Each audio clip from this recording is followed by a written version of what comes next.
Hello, today is Tuesday, September 15th, 2020. I'm Jeremiah Ellis, interviewing on behalf of the African American Interpretive Center of Minnesota, recording over the phone. Dr. Fagin, thank you for sharing your story with us. Will you please? Pleasure. Fantastic, thank you. Will you please state and spell your name for the record?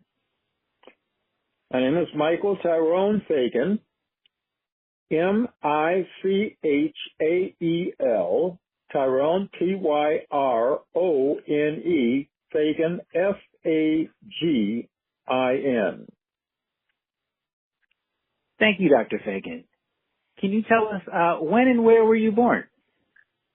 I was born September 21st, 1942 in Detroit, Michigan, at the Herman Kiefer Hospital. And tell us a little bit about your parents. My parents, my father reigned from Montgomery, Alabama. His name was Edward Leon Fagin. And my mother was Isabel Nan Current, her maiden name, who grew up in part in Southside Chicago by way of, I believe, Saline, Texas. And how did they get to Detroit? I'm not sure how my father, Edward Leon Fagin, got to Detroit, but my mother came, of course, with her parents, John T. Current Sr. and Percy P. Current, from Chicago. I believe they were following my grandmother's father, who was a Methodist minister, who was a person that organized many Methodist churches across the country. And I think they followed him from Chicago to Detroit to establish a church. And I think that's how the family got to Detroit, Michigan. And so how did you get from Detroit to Mankato? Oh, that was quite a circle. I came to Minnesota for the first time on a vacation because Reverend Parker, who pastored at, I believe, Park Avenue Methodist Church, and also at the Camphor United Methodist Church over in St. Paul, I believe. They lived in Minneapolis, and we came to visit. Then I eventually left Detroit after completing high school with a scholarship, a basketball scholarship, track scholarship, to attend Dillard University in New Orleans. In New Orleans, I roomed with a young man by the name of James Hill, Jr., who became quite a successful businessman, James Hill, Jr. And he was from St. Paul, and he offered me the opportunity to work on the Great Northern Railroad because his father worked there and had some insights on how to get young folks hired on the railroad, and I needed money to supplement my small scholarship at Dillard, and so I hooked up with my roommate Charles Hill Jr. and went up to St. Paul to work on the Great Northern Railroad. I knew that I had relatives in Minneapolis, and so it made a good fit for me to be able to visit relatives in Minneapolis while working on the railroad in the summertime and over Christmas vacations, living in St. Paul. In fact, after I left Detroit going to college, I didn't get home very often to Detroit. As a matter of fact, I think it was only 2 or 3 times that I was able to get back home because I was working in the summers on the railroad as a waiter, and the Christmas vacations I spent on the railroad again because you needed those big tips. And a waiter on the railroad, you made pretty big money, at least in tips. So that's my first means of getting to, if you may, to Minnesota. And of course, after I graduated from Dillard University in New Orleans, I wanted to pursue graduate school and was fortunate enough to get a assistantship to study deaf education at the University of Minnesota. And so I completed a graduate program there in deaf education, studying at the University of Minnesota. So that gave me some roots in, some footing, if you may, in the Twin Cities area, specifically Minneapolis. And so I taught deaf children after finishing that graduate program for 5 years, from Agassiz Elementary to Emerson Elementary to Hamilton Elementary. So I taught deaf children for 5 years in Minneapolis, and then OIC of America, or the Opportunities Industrialization Center, came into existence while living in Minneapolis, and I started working part-time at OIC, or Opportunities Industrialization Center of Minneapolis, on the north side of Minneapolis. My first office was downtown Minneapolis at the Prototype, they called it. And so I was working in the daytime as a teacher of the deaf and hearing impaired, and as a counselor at OIC in the evening. I eventually moved up to become the director of the counseling center and student affairs, and then later Thelma Gorm, who was the director of OIC of America, promoted me to deputy director of OIC, and I worked as her deputy for, I don't quite remember how long it was, but I worked at OIC until the call for another graduate program came upon me, and I had an opportunity to complete master's at Mankato State College, it was called at the time.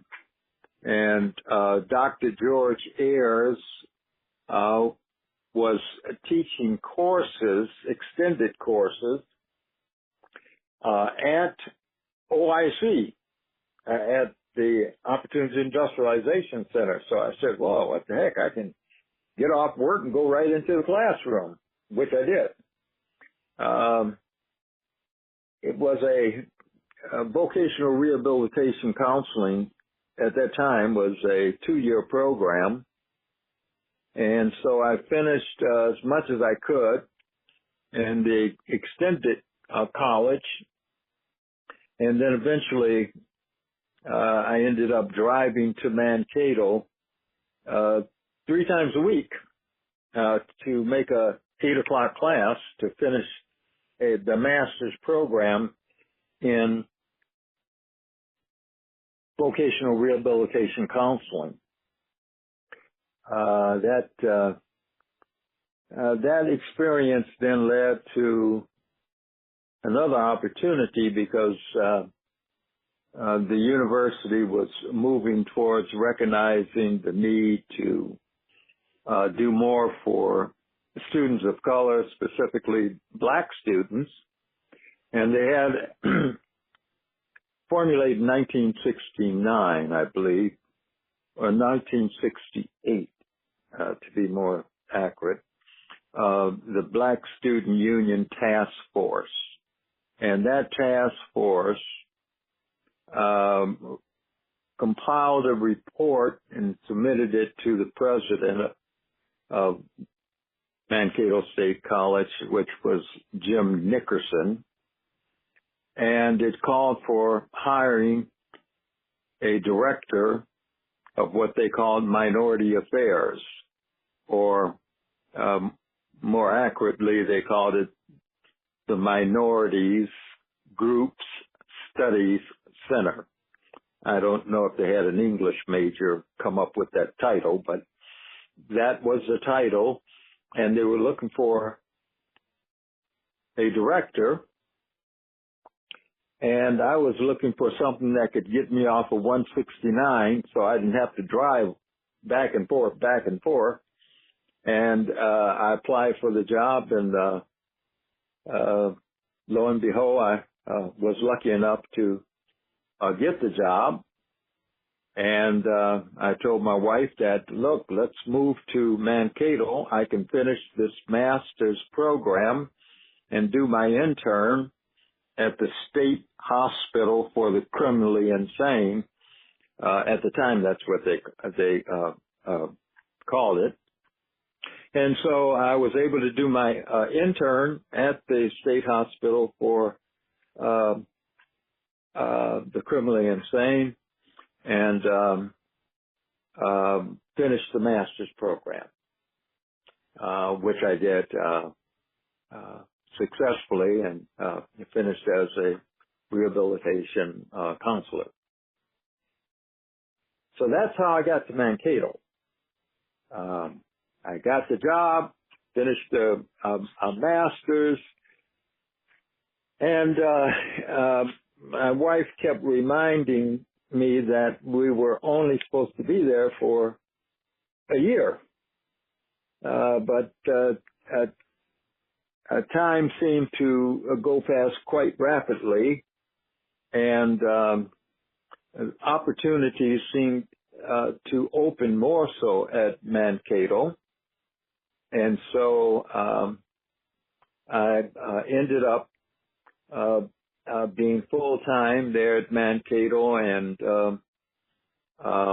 starting to develop the Ethnic Studies program. Well, not starting, I developed the Ethnic Studies program after 1970, when I was hired, August of 1970. And once you got to Mankato, who helped you get settled there? Well, there wasn't a lot of help in getting settled in. There were I think there were 9 other professional blacks at Mankato State College. I'm trying to think, to see, there was Dr. Cobb, Dr. Ayers, art instructor, one in sociology, Reed 5. I think there was only 5 or 6 other black professionals. Dr. Ayers, I believe, and Dr.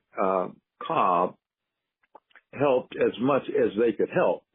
And it was a matter of just relocating. I remember some of the places we tried to rent. People ran out on the porch saying, "It's rented, it's rented." So it was quite a challenge getting a place to rent. We first rented in North Mankato. Eventually, we were able to buy in Mankato.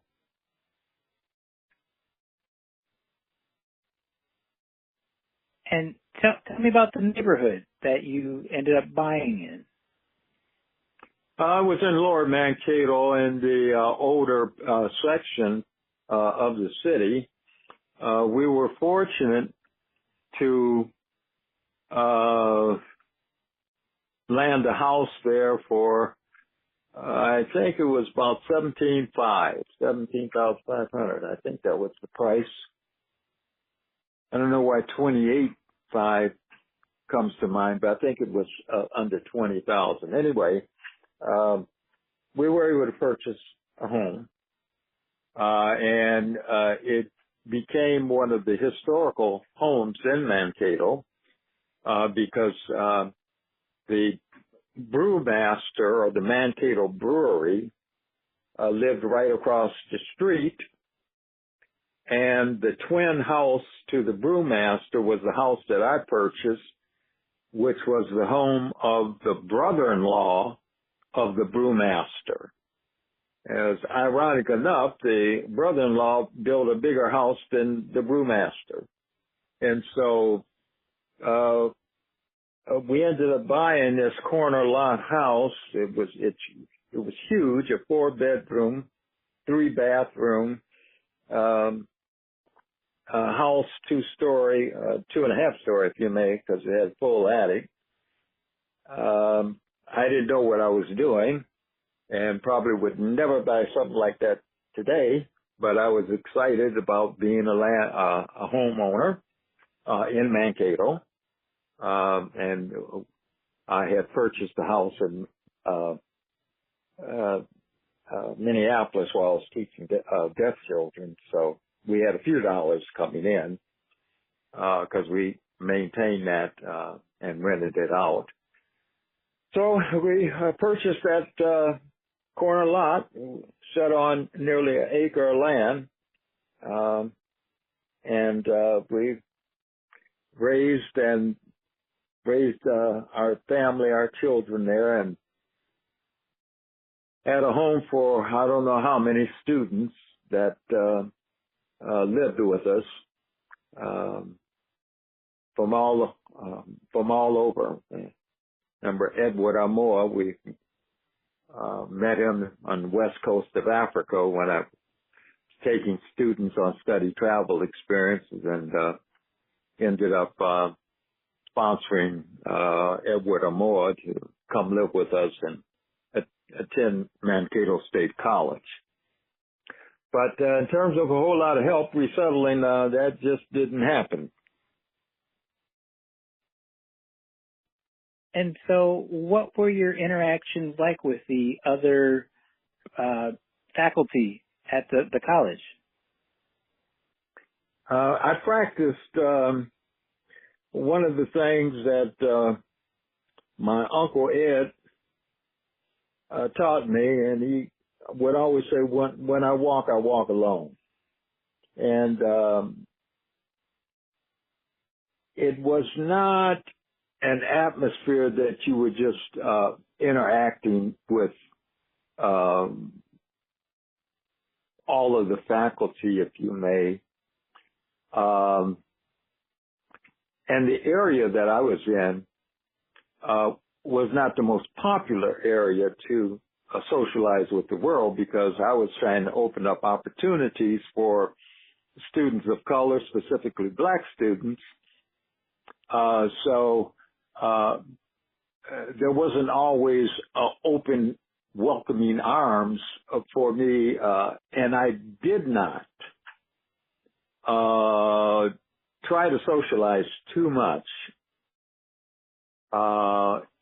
in the greater community or within the college community itself, because I wasn't going to talk politics or try to make a lot of chum buddies, because I just wasn't a real trusting person.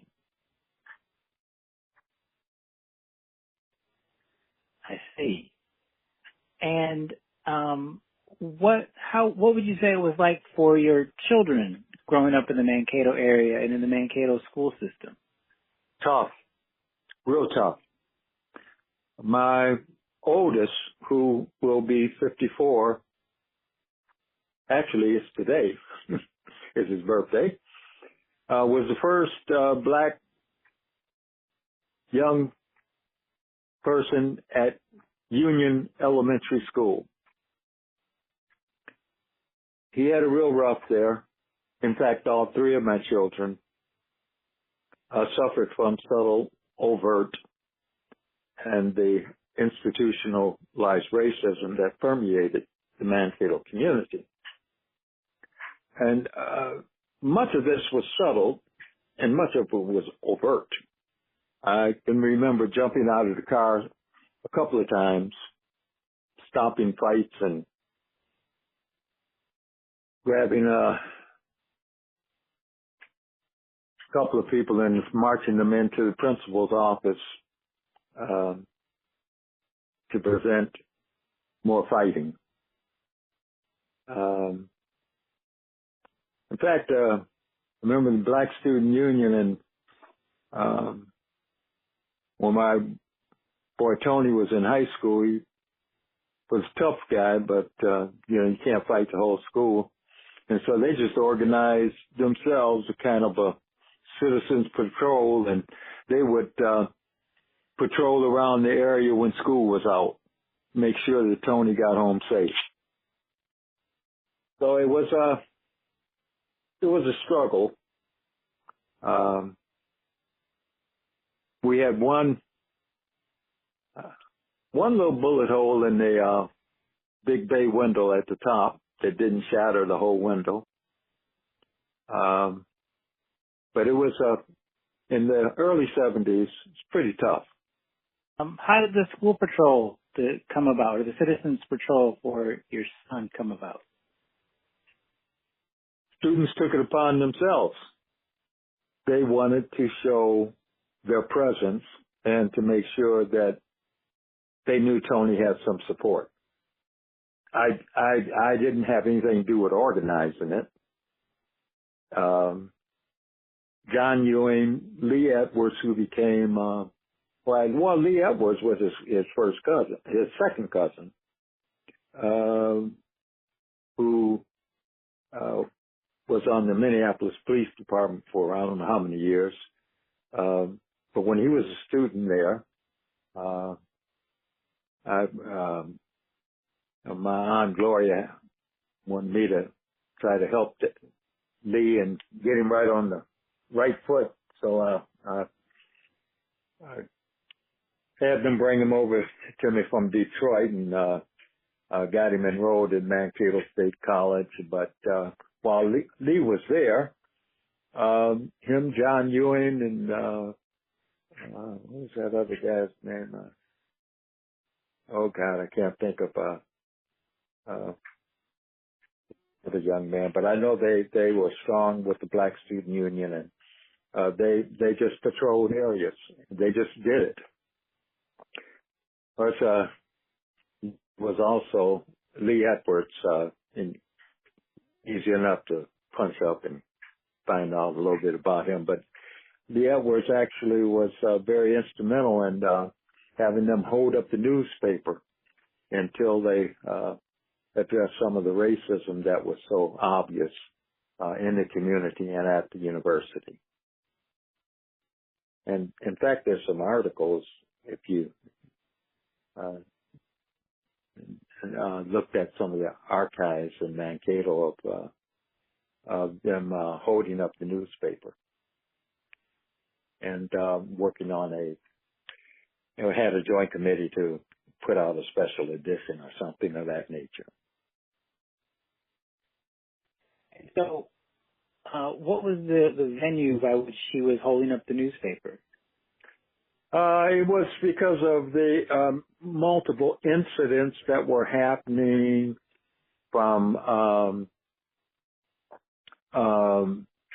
guys driving past in pickups and, picking on a lady or a guy walking by himself, there were just a number of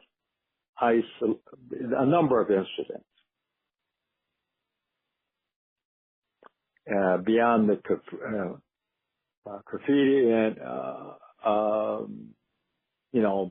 people putting up signs and all kinds of things of that nature.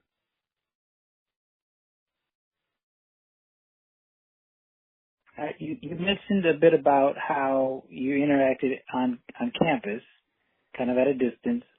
In what ways and what kind of interactions did you have outside of the college, with the business community or the churches or other community groups? Well, over the years, I became quite active in the community. I was civic-minded, and so because of the number of arrests that were taking place with young black folks and other persons of color coming through the area, they seemed to call me every time they had a person that they didn't know exactly what to do with. And so the community sort of reached out to me and grabbed me and engulfed me in its multiple problems stemming from the racial prejudice and discriminatory types of things that were happening in the community itself. Mankato started a human rights commission rather. I over the years became active with the Mankato Human Rights Committee, became chair of the Human Rights Committee, and so I did quite a bit with the community, the part of the Chamber of Commerce. Over the years, one of the vice presidents with the Mankato Scouts. But one of the biggest involvement, I served as a part-time certified, post-certified, or police operations standards and training certified police officer for 21 years. And so during that time, I became quite involved in the community, and worked many of its special events. And of course, you were restricted to maximum 20 hours a week if you, as a part-time officer.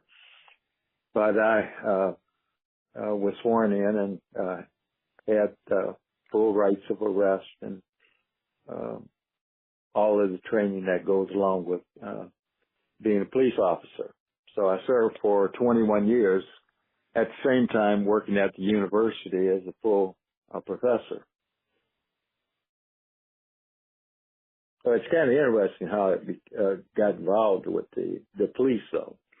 My wife would always go with me, especially if it was a female that needed some type of assistance, and they didn't know what to do with her. And so my wife, Carol Ann Fagin, is a kind of feisty person, and she sort of blew up at the chief of police, and she did sort of, she did, and said that, you know, this racist behavior just got to stop. And she was so tired of seeing blacks being arrested and no black officers or any officers of color. And I can remember Chief Alexander and what was his name? Blosher? God, I can't remember his name, but Captain Blosher. Anyway, he was saying, well, we need to have black officers. We're doing everything we can to get black officers, but we can't even get them to volunteer. And so my wife said, well, we got one more. My husband, he'll volunteer. I looked at her and she said, I'll volunteer also. And so that's how I got involved with the police department. And at that time they had reserve officers that were more or less like the parade and activities arm of law enforcement. Then they had regular part-time officers. And my wife became a part-time officer right along with me. And we still argue about how we got involved in the police department, and I always blame her. But she lasted for 3 years, and I stayed on for 21. But that's how we got involved with the police department. And we serve the community, and I think in some sense we made some changes. Well, not some changes. My wife was, again, that spirited person. She had them change the uniforms. They had little A-line sky blue skirts and a purse with a 2-inch revolver in it when she joined the force. And I remember when she was out in the firing range and trying to qualify, and she was pretty feisty and said, you know, we need to have the same equipment the guys got. We need to dress the same way the guys got. And they changed the uniforms, and it was under her instance that happened. And she ended up with 4-inch barrel rather than that 2-inch snub nose that seemed to drop every 30 feet. So that was kind of exciting reality, and she had more sense than me. She ended up saying she had done her time, 3 years, and that was it.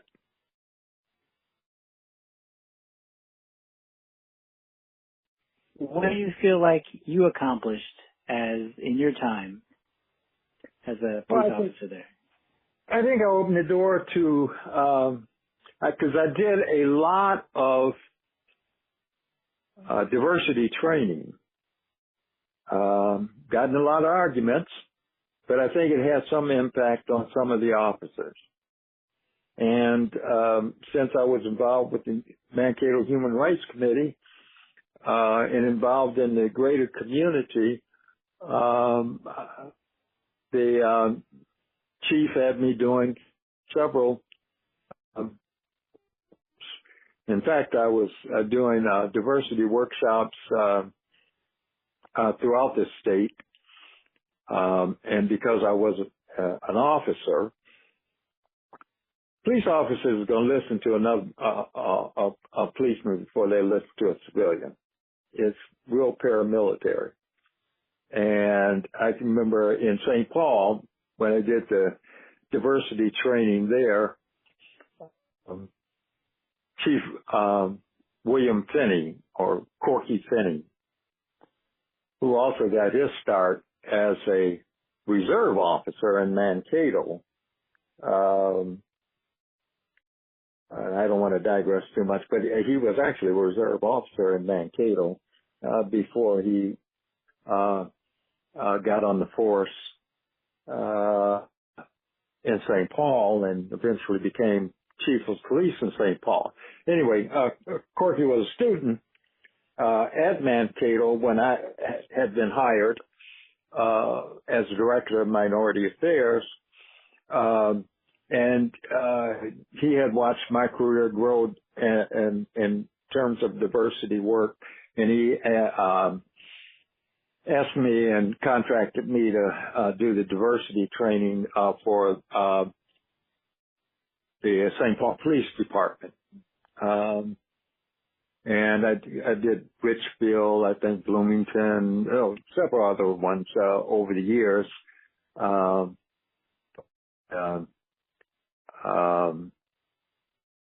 Those diversity workshops, I think that we did make some impact. And I also had a lot of officers look at me and were happy to have me shut up and get out of their life. But that was the diversity training. And continue it, and I think you can see that many police officers need diversity work, and we also need some tools to be able to get rid of them that can't deal with differences. Shifting a little bit, tell me about your time on the Human Rights Commission. What was that work like? Oh, it was interesting, challenging. But we were able to get an ordinance passed way back when that protected what we now call GLBTQ. We were able to give some protection to we called the homosexual community at that time. And that was one of the biggest challenges. We wrote a complete report. And I can remember as chairperson, we were interviewing community members to get their attitudes towards trying to put in this ordinance to protect GLBTQ. It wasn't called GLBTQ at that time. It's homosexuals. And I can remember a lady walking up and as soon as you had to give your name, that you were a resident of Mankato, Blue Earth County, and then, state, your reason, your concern or complaint, what have you, as we were interviewing Mankato citizenry. And I, as chairperson, and I remember this one lady with Bible in hand looked at me and she told me, "It's okay for you to be black." And I was pleased to hear that. But she said, "It's okay for you to be black, but you've gone too far. Trying to protect the people, these sinners." And that woman scared me to death. It was serious that this is something we should not be doing. But we did, we were successful. It was one of the major things I think happened. We also gave a lot more protection to our students in terms of trying to find housing and get around discriminatory practices of landlords and connected them in with the State Department of Human Rights. I think Mankato was pretty progressive in terms of working towards human and civil rights. But it was still lots of challenges. And how did that go over with the city council? Well, we were arm of the city council.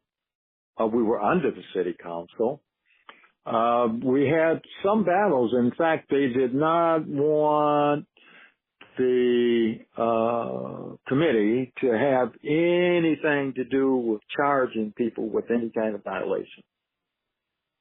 So more of an educational entity about human rights and civil rights. We had several of our committee members became certified in mediation training. In fact, ironically enough, as we moved here to Florida, I was looking through some of the boxes, and I came out with this certified mediation level 2, or I think it was 2. But anyway, we had these sessions that the State Department of Human Rights put on, and we had our people being trained in mediation so that we could try to resolve as many conflicts as we could when issues, prejudice or discrimination seem to surface. And what can you tell me about Black life in Mankato? Well, in the early days, 1969, 70, and that early part is pretty tough. Halloween was hard for my children. It's hard for me. I can remember walking through the neighborhood because I was scared to death. But have their Halloween like everybody else. And I can remember this one lady came, "Oh, you're dressed like little niggers." That's hard for them. Hard to take. Hard for little people to take. And I often wondered, I said, I was in law enforcement, but I don't know why I didn't end up in prison. I did have good background in nonviolence from living through the 60s and demonstrations at Dillard University and on Canal Street. But when it comes to your children, some of that training can leave you. In fact, I remember going into a neighbor's house that was on the street, and I literally, it would be a terroristic threat today. Because he had come into my yard and harassed and terrified my children in their backyard and calling them all kinds of names. And I tell you, I kind of lost it that day. But I let him know that that was not acceptable. But I was fortunate. He didn't call the police or anything. But I never had any more problems out of him. What was Black life like later on while you were living in Mankato? I think things got progressively better. But again, my kids were pioneers. They were the first in the public school system. And both of my boys were good athletes. Was very able and smart. But anyway, things got progressively better. I think Mankato is a progressive community now, but it still has its problems, as America has its problems. And roots of institutionalized racism are, and it just takes a long time to make those substantive changes. But I think Mankato has to work towards that. But there's a lot more work to be done, as there's more work to be done in this great country we live in. Every time I say something like this, uh, uh, Mahmoud just jumps into my head, who was my inspiration to keep the Pan-African Conference going. And I keep hearing him say, you know, a major thing is that we've got to work and fight against white supremacy. The supremacists have to be defeated. I just keep hearing that. But I think things have improved in Mankato over the years, but those turbulent late 70s, and of course, you know, we're right there in the midst of civil rights movements and rebellions, and the war was coming to an end in Vietnam, and we had all kinds of demonstrations going. And I can remember me telling students, I do not want to see you leading this group across that Memorial Bridge.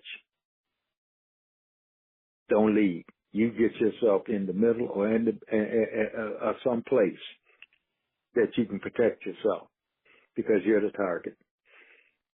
And they were demonstrating against the war in Vietnam, demonstrating against poverty. Things were happening all throughout southern Minnesota. And specifically, I think if you research it all, you can see what was happening in Mankato, and students blocking traffic on that Memorial Bridge that at one time had a big sign hanging up there glaringly in the middle of the bridge. Here were hung 38 Indians. In fact, there's a kind of story that goes along with that. When I was first hired, we came across that bridge, and my wife looked up and she said, "Did you see that sign? Did you see what it said?" And I said, "Yeah, I saw it." She said, "Well, if they hung 38 Indians here, what?" Anyway, I won't put that on tape. She was a little concerned. But again, Mankato has been a progressive, I think, community, but the turbulent 70s and the 80s and the influx of Southeast Asians was trying for the community. I don't think it was trying for the Southeast Asians coming in as it was for the influx of sub-Saharan Africans. I think it became really apparent that racism was alive and well with the influx of sub-Saharan Africans from Somalia to Eritrea to Ethiopia, other places in the northeastern part of Africa. Actually enough, at one time we had the highest percentage of our international students were from Africa, from Nigeria and from Ghana, Liberia, with a great number from the Bahamas. But that changed quite rapidly, and I've often questioned that change. But that made up the largest percentage of students of color. But again, I think the sub-Saharan African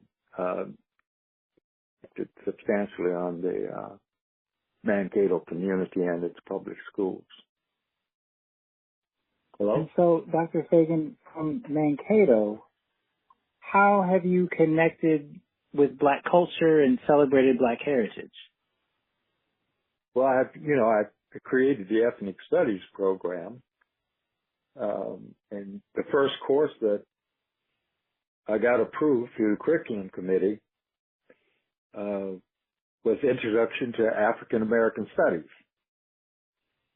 And from that, I was able to the minor in African American studies, and then I developed minors in Indian American studies,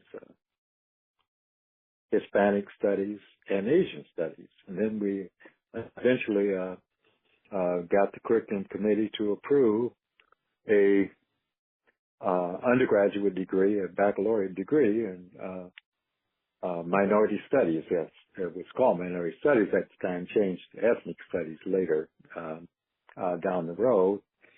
And in fact, we went as far as to create graduate courses and a graduate degree in minority studies. So that my career was centered around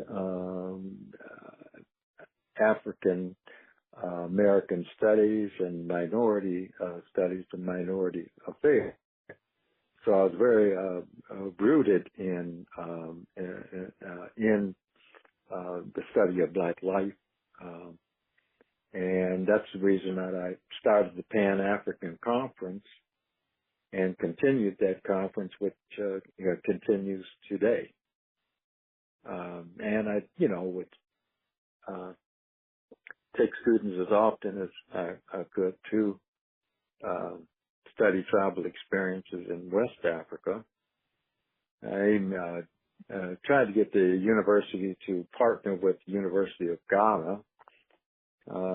It's college at Kumasi.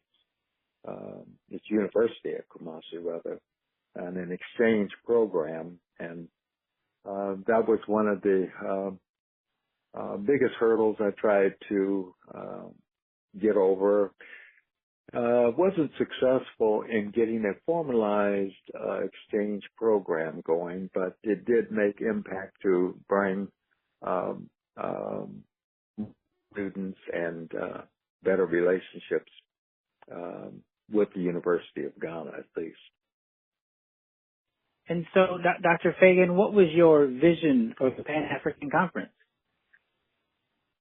Well, I had taken a group of students to West Africa on a study travel experience. I just, I fell in love with Ghana and the Ghanaian people.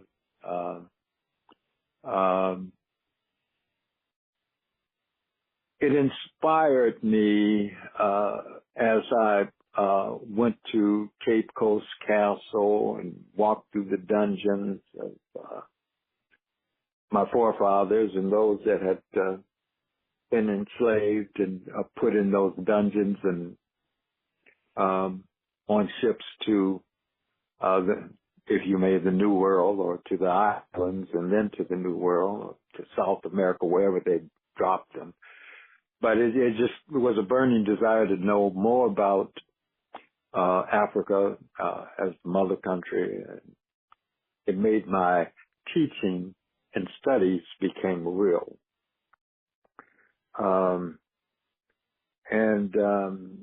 I think I went through periods of anger and as well as delight. But those trips to Africa just connected me so much with the history and culture of African peoples. As you look back on your time in Mankato, were there any significant sort of events in that area that leave a lasting impression? Oh, I think one of the things that leaves a lasting impression with me during the time that I was working, we organized a march from Kasota, from St. Peter to Kasota, because this interracial family had a cross burned in their front yard. And I can remember saying, I thought my marching and demonstrating days were over. So we organized a march, and my daughter, my son, they were in high school at time. And it was quite a march. And we thought it was going to be small. It ended up quite large, and demonstrating that this type of behavior would not be tolerated. So students, community people, they all joined in that march from St. Peter to Kasota, Minnesota, which is right outside of Mankato, about 7 to 9 miles outside of Mankato. And I think that had quite a impact. And of course, some of the noted personalities that we had come to the university over the years had impact on my family and on the community at large. I can remember Bobby Seals, who was sitting in my kitchen, and he was complaining about his son getting involved in all these demonstrations and whatnot. And I said, Bobby, come on, man, you can't expect your son not to be involved, and you what the founding fathers of Black Panthers, man. I mean, the man is not falling too far from the tree, you know. And Bobby was just, concerned about, of course, his son, his safety and that sort of thing. But the next day, or was it that evening? Yeah, it was the next day, I think. I remember in his opening speech, he said, everything has changed and nothing has changed. And that hit my daughter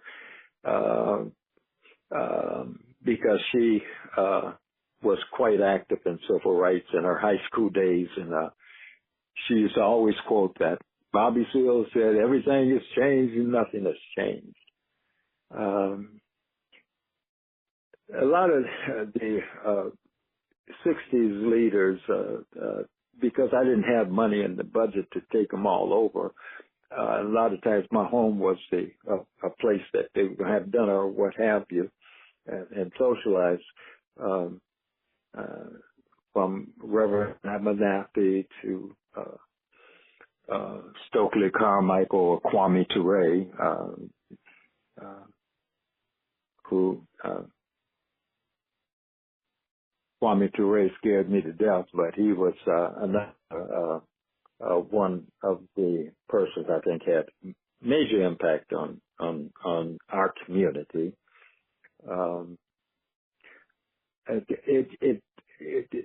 The conference, the Pan-African Conference, highlighting who Black people were and where they came from and their struggles and where their future directions were leading them, just had, I think, great impact on the community as well as my family and students.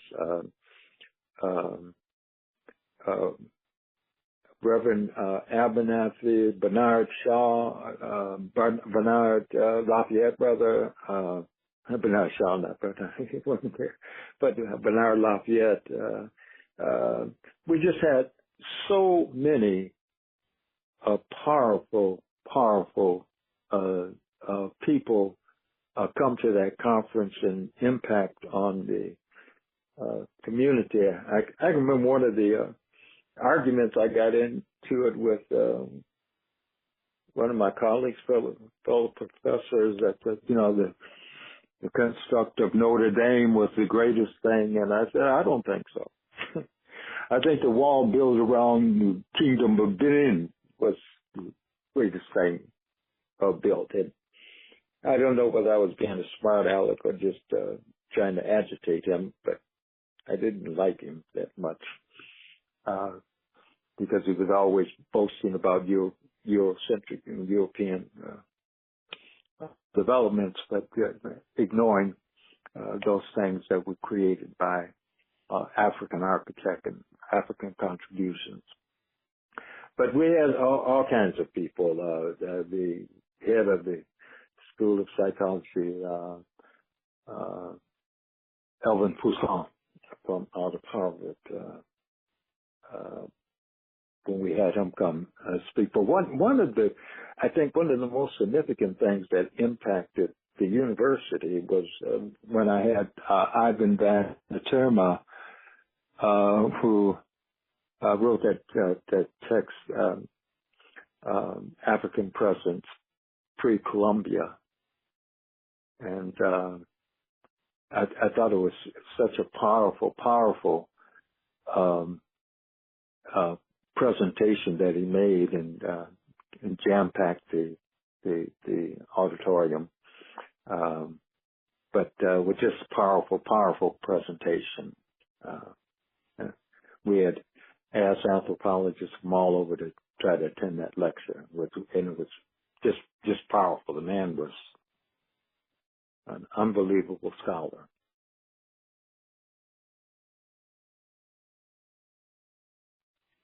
And how do you think living in the Mankato area impacted your ability to access economic opportunities? Well, if I'm understanding it correctly, to impact economic opportunity for others or for myself, for you and your family.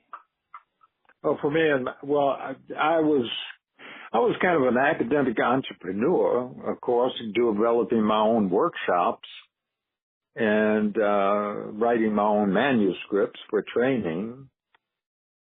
But I did a little bit of everything in terms of taking care of my family, from industrial cleanups to I even had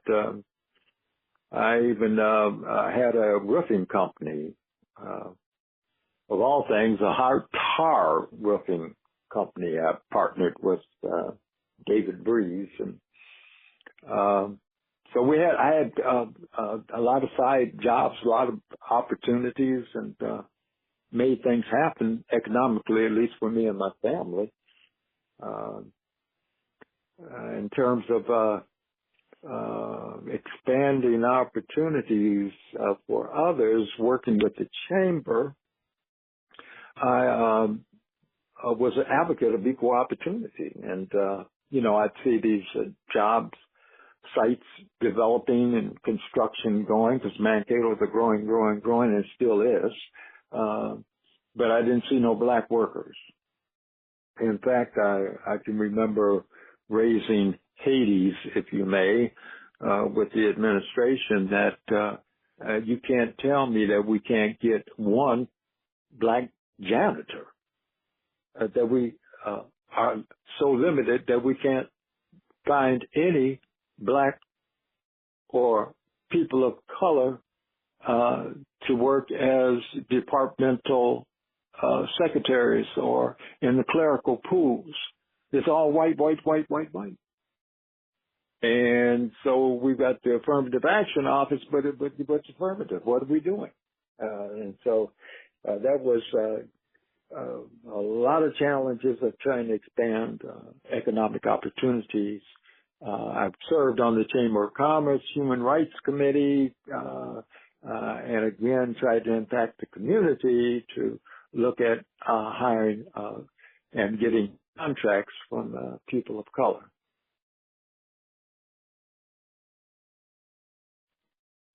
Thank you. This next question I think you've alluded to already, but want to make sure give you an opportunity to talk through it as well, again, if you'd like. How has your experience of Mankato changed over the years you've lived there? Well, again, I think you're right. I think the answer is that Mankato has become more of a progressive community, a diverse community, with influx of Southeast Asians to the New Sahara African populations that have impacted the community. It's more of a diverse community now. It still has its challenges, but I think the community has stepped up to meet those diverse challenges of prejudice and discrimination, and is at least on the road of freedom and justice. And I do believe that the ethnic studies programs, and we were setting so many firsts for the state. I remember working on getting a street named in a small town after Martin Luther King. So we have a Martin Luther King Drive in Mankato, and we were the first in the state. We were the first to celebrate Martin Luther King's birthday as a legal holiday. In fact, we celebrated it 1 year before it became a legal holiday. I created a committee to celebrate the birthday of Martin Luther King, as we also celebrated the end of apartheid in South Africa. In fact, my secretary, Dr. Jane Larson, now headed our anti-apartheid committee. But many of these kinds of things impacted the community and has made Mankato more of a progressive community. But being the first to have a street, being the first to celebrate in the whole state of Minnesota Martin Luther King's birthday, I think it speaks to a lot for the Mankato community. Now, having said that, much work needs to be done. And just this past summer, at Brother Bukata Hayes' annual Juneteenth celebration, I was able to be at and speak to the reality that Black Lives Matter, and that it was a good feeling to see so many people turn out and continue to turn out to celebrate liberty and justice for all people, and specifically Black folks. How do you think you've improved Mankato by you living there?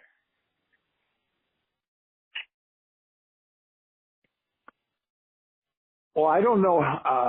That's kind of a hard one for me to answer. I served as a public servant, as an educator.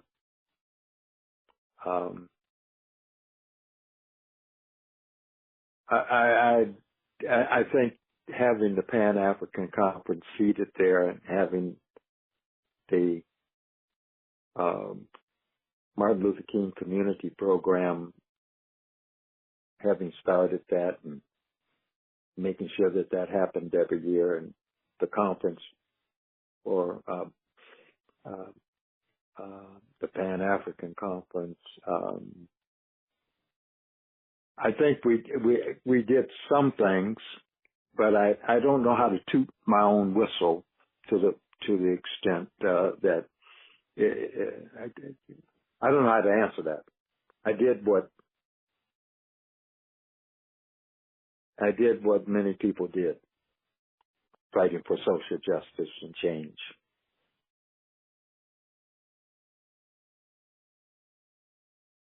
Thank you. And how has your life been improved by living in Mankato?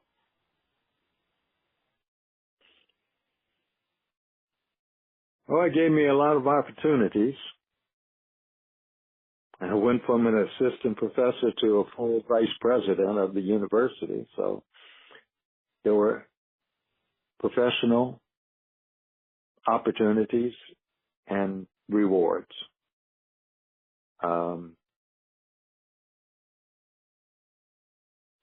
I enjoyed my career at the university and my work in the community.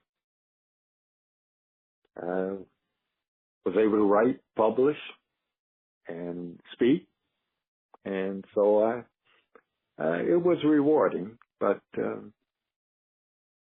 very challenging. I see. The final two questions are kind of about current times, and I want to make sure you have an opportunity to cover anything else that I may have missed. But what has been your response to the current pandemic and how it relates to Mankato? Well, I just left Mankato about 6 months ago, and the Corona-19 had not settled in that much in Mankato at that time, but of course it shaped a lot of my behavior in terms of trying to fight an enemy that you can't see. It has impacted the community quite a bit now.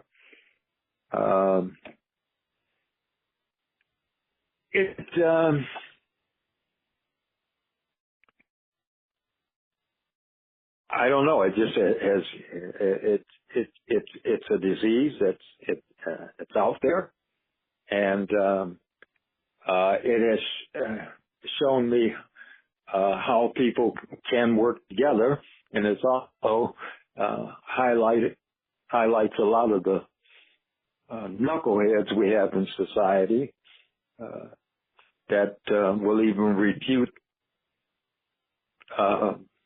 scientific evidence of how this virus spread. And that's the White House from to local neighborhoods that people kind of haven't done right by this disease.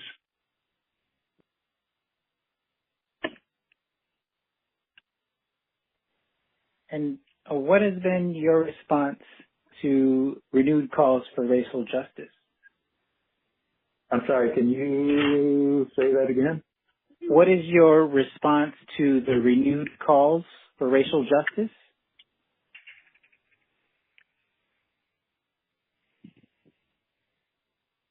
It's a continuous struggle. And America has to face up to its realities. I wish I could make it mandatory that everybody reads Michelle Alexander's text on a book on the new Jim Crow, and that probably make it mandatory that if I had control Garrett Bell's book on faces at the bottom of the well. We need to have more education out there. We need to keep the dialogue going. The realities of racism and white supremacy in this country and in the world, locally and globally. We need to continue this struggle against white supremacy. And as a former police officer,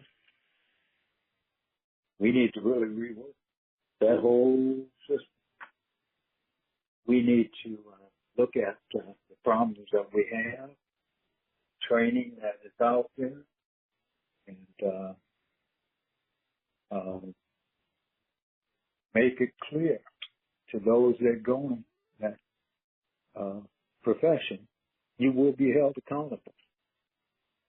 And if you're bringing a ton of racism with you, this ain't the profession you need to be in. So these are turbulent times for us.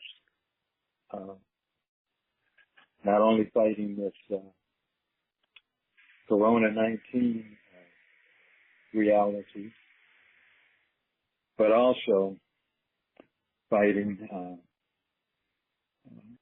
the personal, psychological, cultural, and institutionalized racism that permeates our society. And we've got to do more education. We've got to have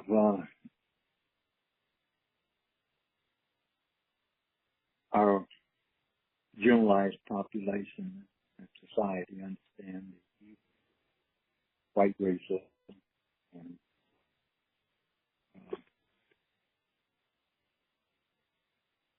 and I learned and deal with it. These officers involved in this last atrocity of George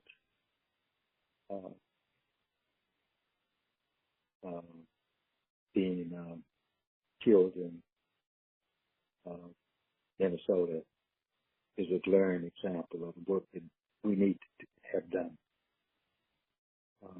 And across the country, you know, every time you look up, there's another case, and another case, and another case. Yeah, it's a lot of work to be done.